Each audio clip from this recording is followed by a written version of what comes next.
be peppering the sky. Yeah, the show is going to start around 8 p.m. Eastern, but it's really going to heat up at midnight when as many as 10 to 20 meteors could be seen each hour.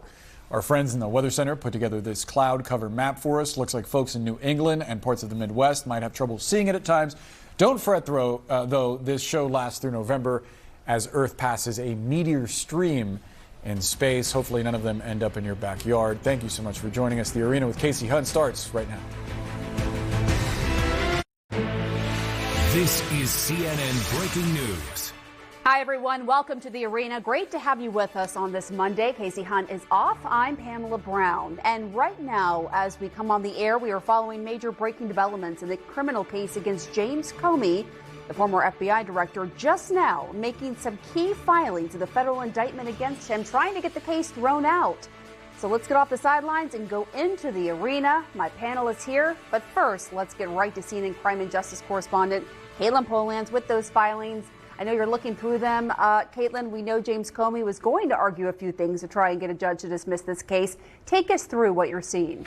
Well, Pam, the big one here is that Comey's team is using Donald Trump's words, or attempting to use his own words, against him, trying to get this case dismissed by saying, look at what Trump has ordered the Justice Department to do. So I'm talking about a filing. It's called a selective or vindictive prosecution filing, meaning that Comey's team is arguing to a federal judge that Comey should not have been charged with a crime here, and the reasons that he were charged were not good ones. In this argument, they say that Comey had been a critic of Trump. Trump had a years-long personal animus against Jim Comey, just totally hated him.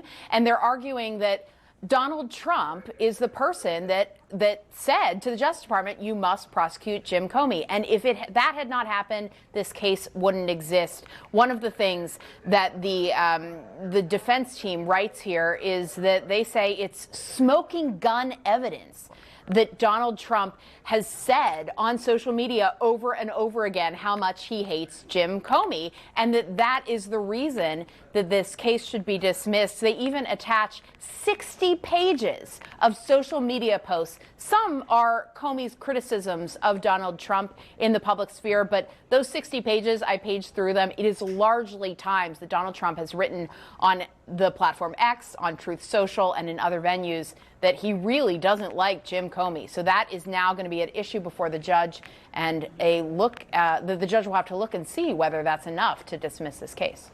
Yeah, he has certainly made that clear. And ahead of these filings from James Comey, the Justice Department is taking issue with his defense attorney in the case. What's going on there? Pam, that is something that has come up today in this case.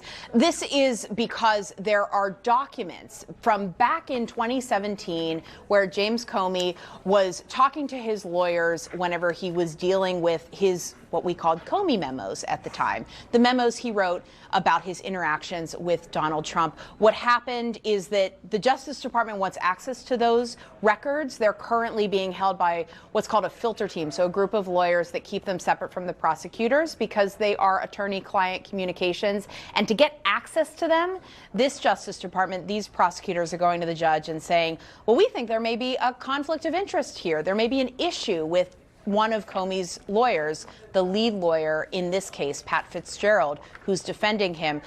They're not asking to get rid of Pat Fitzgerald on this case right now, but they are insinuating that he may have an issue going forward. But his team, Comey's team, Pat Fitzgerald, they're writing to the judge and say, they're just trying to defame us. They're just trying to misdirect things. This is not a real issue here in this case. All right, Caitlin Polans, thank you so much as always. My panelists here in the arena. CNN legal analyst Elliot Williams, chief Washington correspondent for Puck News, Leanne Caldwell, former communications director for the DNC, Mo Lathey, and Republican strategist Doug Heye, and former Trump attorney Bill Brennan. Also want to note, on the left side of your screen, you'll see our Arena text chain. That's where we're sharing additional analysis from a few of our top reporters and contributors. All right, so Elliot, I want to start with you. Yeah. What we just heard from Caitlin about this filing from Comey's team. Yeah. To be clear, it is notoriously difficult to win a dismissal on the basis of vindictive or selective prosecution because a defendant has to get inside the heads of prosecutors and establish that they were thinking something bad when they brought the case.